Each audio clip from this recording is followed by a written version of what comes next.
I studied the 10 most powerful empires over the last 500 years and the last 3 reserve currencies. It took me through the rise and decline of the Dutch Empire and the guilder, the British Empire and the pound, the rise and early decline in the United States Empire and the dollar, and the decline and rise of the Chinese Empire and its currencies, as well as the rise and decline of the Spanish, German, French, Indian, Japanese, Russian, and Ottoman empires, along with their significant conflicts, as measured in this chart. To understand China's patterns better, I also studied the rise and fall of Chinese dynasties and their monies back to the year 600.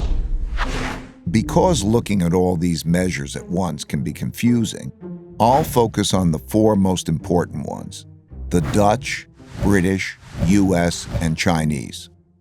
You'll quickly notice the pattern. Now let's simplify the form a bit.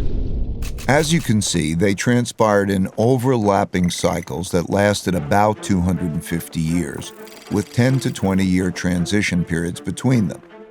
Typically, these transitions have been periods of great conflict because leading powers don't decline without a fight. So how am I measuring an empire's power? In this study, I used 8 metrics. Each country's measure of total power is derived by averaging them together. They are education, inventiveness and technology development, competitiveness in global markets, economic output, share of world trade, military strength, the power of their financial center for capital markets, and the strength of their currency as a reserve currency. Because these powers are measurable, we can see how strong each country is now, was in the past, and whether they're rising or declining. By examining the sequences from many countries, we can see how a typical cycle transpires. And because the wiggles can be confusing, we can simplify it a bit to focus on the pattern of cause-effect relationships that drive the rise and decline of a typical empire. As you can see, better education typically leads to increased innovation and technology development, and with a lag, the establishment of the currency as a reserve currency. You can also see that these forces then declined in a similar order, reinforcing each other's decline. Let's now look at the typical sequence of events going on inside a country that produces these rises and declines. In a nutshell, the big cycle typically begins after a major conflict, often a war, establishes the new leading power and the new world order. Because no one wants to challenge this power, a period of peace and prosperity typically follows.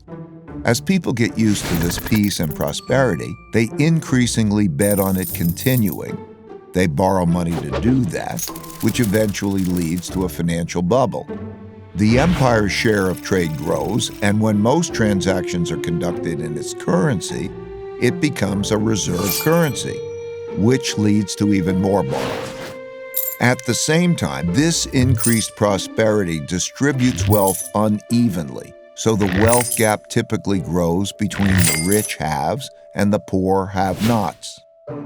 Eventually, the financial bubble bursts, which leads to the printing of money and increased internal conflict between the rich and the poor, which leads to some form of revolution to redistribute wealth.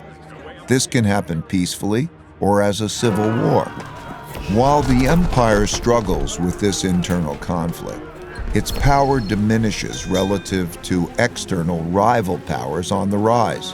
When a new rising power gets strong enough to compete with the dominant power that is having domestic breakdowns, external conflicts, most typically wars, take place. Out of these internal and external wars come new winners and losers. Then the winners get together to create the new world order, and the cycle begins again.